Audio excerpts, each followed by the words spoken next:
focus of the day. Hello students, आप सभी का स्वागत है एनालिस्ट आईएएस के यूट्यूब चैनल पे। तो आज हम डिस्कस करेंगे डिजिटल एडवर्टाइजमेंट पॉलिसी के बारे में।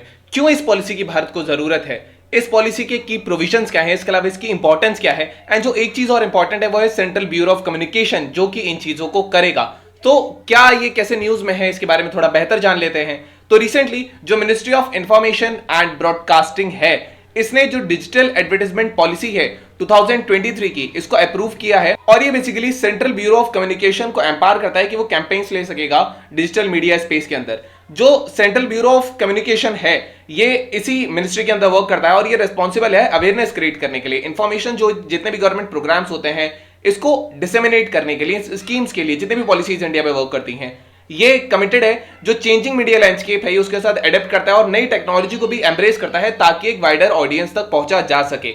इसके अलावा अब प्रश्न उठता है कि इसकी जरूरत क्या थी बात को। तो डिजिटल एडवर्टाइजिंग जो है, इसका मतलब होता है कि मार्केटिंग करना ऑनलाइन चैनल्स के थ्रू, जैसे कि वेबसाइट्स है, कंटेंट, स्ट्रीमिंग कंटेंट है और भी ओटीटी प्लेटफॉर्म्स है। और एड्स में बेसिकली टेक्स्ट होता है, इमेज, ऑडियो, वीडियो, सारी चीजें होती है। तो गवर्नमेंट ऑफ इंडिया का जो डिजिटल इंडिया प्रोग्राम था वो एक ह्यूज सक्सेस था और इससे भारत के बहुत सारे लोग जो थे वो इंटरनेट से कनेक्ट हुए, सोशल मीडिया, डिजिटल प्लेटफॉर्म से।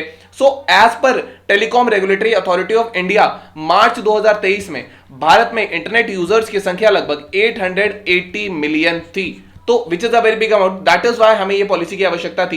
डिजिटल एडवर्टाइजमेंट पॉलिसी है, इसको बहुत सारे डिस्कशंस के बाद बनाया गया है। और ये जो रोड मैप है डिजिटल आउटरीच का गवर्नमेंट ऑफ इंडिया का, कि वो सिटीजन तक पहुंच सके, इंफॉर्मेशन पहुंच सके, तो उसमें ये पॉलिसी बहुत ज्यादा हेल्प करेगी। इसके कुछ की प्रोविजंस हैं, पॉलिसीज हैं, जैसे कि जो एक्सपेंशन है वो डिजिटल प्लेटफॉर्म्स तक होगा। जो सेंट्रल ब्यूरो ऑफ कम्युनिकेशन है, जो सीबीसी है, ये सोशल मीडिया पर जो ओवर द टॉप प्लेटफॉर्म्स होते हैं, जैसे अमेजॉन प्राइम है या नेटफ्लिक्स है, डिजिटल प्लेटफॉर्म्स है, मोबाइल एप्लीकेशंस है, वेबसाइट्स हैं, इनके थ्रू ये वर्क करेगा, एडवर्टाइजमेंट देगा।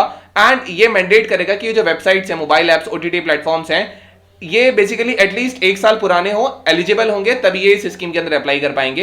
एडवर्टाइजमेंट रेट और ट्रांसपेरेंसी रहेगी। बेसिकली एडवर्टाइजिंग रेट जो है, इसको सब्सक्राइबर बेस से लिंक करके, व्यूअर नंबर से लिंक करके बनाया जाएगा और एक कॉम्पिटिटिव बिडिंग होगी ताकि ट्रांसपेरेंसी, एफिशिएंसी रहे। जो रेट्स होंगे इसके अंदर वो वैलिड रहेंगे आने वाले 3 सालों तक के लिए। सो एक लॉन्ग टर्म प्लान है सरकार का। देन द थिंग इज, इसके अलावा ओटीटी प्लेटफॉर्म्स का एंगेजमेंट भी होगा। ओटीटी प्लेटफॉर्म्स इसमें बेसिकली एंगेज हो सकते हैं, केवल एडवर्टाइजमेंट के तौर पे नहीं, लेकिन जो इन फिल्म एडवर्टाइजमेंट आते हैं बीच बीच में, इंटरवल्स पे, प्रमोशंस पे, तो यहां पर भी जो सीबीसी है उसका जो लेटर ऑफ इंटेंट है, वहां पर इन चीजों का जिक्र है। इसके अलावा फंडिंग अगर सोर्स की बात करेंगे, तो अगर ये यहां पे जाएगा तो इसको ऑब्वियसली फंडिंग की जरूरत होगी। एक्चुअली क्या होता है कि ये जितना भी गवर्नमेंट स्कीम का अगर टोटल आउटले है, उसका 2% जो यूज होता है वो पब्लिसिटी और इन एक्टिविटीज के लिए होता है, और इसी फंड को एडवर्टाइजमेंट और कैंपेन्स के लिए इस्तेमाल किया जा सकता है। अब इसकी इंपॉर्टेंस क्या है? सबसे पहला, ये जो इवॉल्विंग मीडिया लैंडस्केप है, इसके साथ एडेप्ट में करने में हेल्प करेगा। जो पॉलिसी है, ये सीबीसी की जो रिस्पॉन्सिवनेस है, जो चेंजिंग मीडिया लैंडस्केप है, इसके साथ ये इसकी कंपैटिबिलिटी दिखाता है ताकि इन ट्रेंड्स के साथ ये वर्क कर पाए, एफिशिएंटली इंफॉर्मेशन डिसेमिनेट हो पाए लोगों के पास, इफेक्टिव डिलीवरी हो सिटीजन सेंट्रिक मैसेजेस की, एक वास्ट डिजिटल सब्सक्राइबर बेस है क्योंकि सारे ही लोग इसको यूज करते हैं इन ओटीटी प्लेटफॉर्म्स को, तो ये वहां तक बहुत आसानी से पहुंच पाएगा। टारगेटेड कम्युनिकेशन होगा, इंक्रीज कॉस्ट एफिशिएंसीज होंगी, पब्लिक ओरिएंटेड कैंपेन्स होंगे, डिजिटल मीडिया का डोमिनेंस है, ये जो सिग्निफिकेंट शिफ्ट है ऑडियंस मीडिया का, कंजम्पशन पैटर्न्स, और ये डिजिटल स्पेस पे ज्यादा हो रहा है, ओटीटी प्लेटफॉर्म्स पे भी ज्यादा हो गया है। तो ये डिजिटल इंडिया प्रोग्राम के साथ अलाइन करता है, कंट्रीब्यूट करता है सरकार के एफर्ट्स को, ताकि वो पॉपुलेशन में एंगेज हो पाए और उनको सोशल मीडिया प्लेटफॉर्म्स के थ्रू उनको पॉलिसीज के बारे में बता पाए। इसके अलावा जो इंटरनेट कनेक्टिविटी बढ़ रही है, कैपिटलाइजेशन हो रहा है, सब्सटेंशियल ग्रोथ है इंटरनेट कनेक्टिविटी की। सो हमने देखा था लगभग 880 मिलियन से ज्यादा हमारे पास इंटरनेट यूजर्स हैं।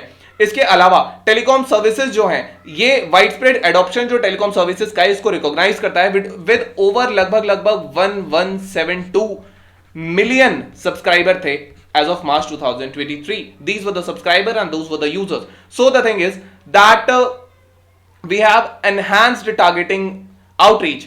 जो ये डिजिटल यूनिवर्स जो है इसको बेसिकली लेवरेज करता है, एंड जो सब्सक्राइबर बेस है वो ज्यादा टारगेटेड हो जाएगा, इंपैक्टफुल हो जाएगा। हमें पता चल जाएगा, हम अगर कोई फीमेल की पॉलिसी है तो वो आसानी से इसमें पता चल जाएगा कि कौन कौन से फीमेल यूजर्स हैं, तो उनको वो स्पेसिफिक पॉलिसीज भेजी जा सकती हैं। The thing is, cost effective public campaigns होंगे, पब्लिक ओरिएंटेड कैंपेन्स होंगे, और ये एफिशिएंसी बढ़ा देंगे डिजिटल एडवर्टाइजिंग प्लेटफॉर्म्स की, ताकि गवर्नमेंट इनको रीच कर पाए और काम कर पाए। इसके अलावा स्ट्रैटेजिक कम्युनिकेशन अप्रोच है, ये एक स्ट्रैटेजिक अप्रोच दिखाता है पब्लिक कम्युनिकेशन की, डिजिटल चैनल्स को यूटिलाइज करने की, एक टाइमली रिलेवेंट मैसेजिंग हो और एक टैग से भी पॉपुलेशन के पास वो सारी चीजें पहुंच पाए। इसके अलावा प्रश्न है कि सेंट्रल ब्यूरो ऑफ कम्युनिकेशंस क्या है, तो ये यूनिट है मिनिस्ट्री ऑफ इंफॉर्मेशन ब्रॉडकास्टिंग की। ये जो है ये 360 डिग्री का कम्युनिकेशन सॉल्यूशन देता है मिनिस्ट्रीज को, डिपार्टमेंट्स को, पब्लिक सेक्टर्स को या ऑटोनॉमस बॉडीज को। इसको सेटअप किया गया था 2017 में और इसमें basically director of advertising and visual publicity उस टाइम पे था। इसके अलावा director of field publicity and song and drama division था। ये 3 डिवीजन थे जिनको लिंक करके इसको बनाया गया।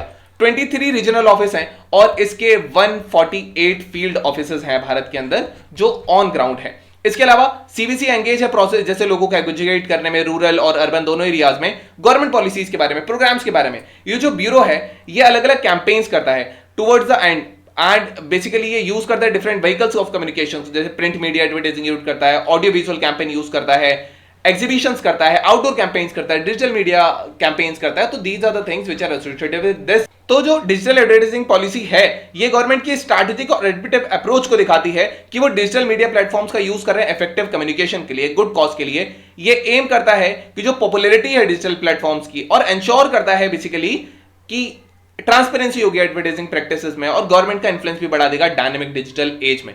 So this was about this topic. Now we have a today's film studies question. The question asks you about that Central Bureau of Communication works under which ministry.